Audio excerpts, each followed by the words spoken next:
Elle disait « Mets ton cœur sur la main et marche ». À Gaza, ce n'est pas juste une phrase, c'est une manière de survivre.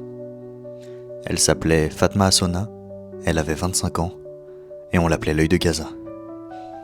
Photojournaliste et poète palestinienne, elle photographiait ce que la guerre ne pouvait pas effacer. Un sourire, une lumière, un geste tendre au milieu des ruines. Après avoir été diplômée en multimédia à Gaza, à partir du 7 octobre 2023, elle commence à documenter le quotidien des habitants de l'enclave.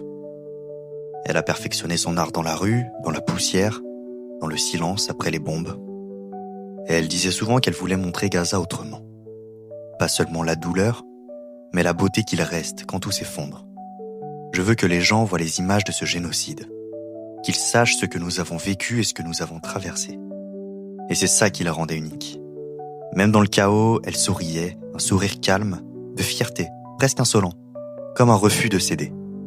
Quand les bombes tombaient, elle courait dehors avec son appareil photo. Pas pour la gloire, pour la mémoire. Elle voulait que le monde voie la lumière qu'on tente d'éteindre. Ces photos sont des données précieuses, puisque l'accès au territoire est interdit aux journalistes étrangers.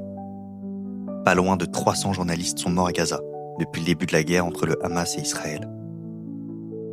En 2025, le film dans lequel elle apparaît, Put Your Soul on Your Hand and Walk, a été sélectionné au Festival de Cannes. Pour une fille de Gaza, c'était un miracle. Une victoire de l'art sur le silence.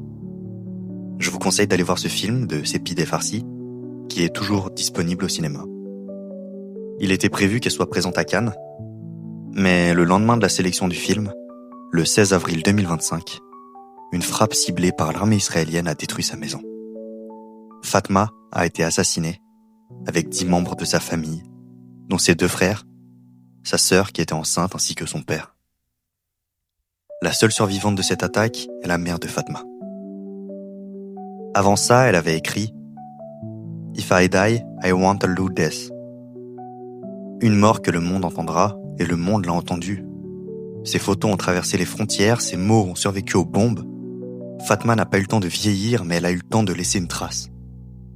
Dans chaque cliché, il y a ce mélange de lumière et de douleur, de peur et de beauté.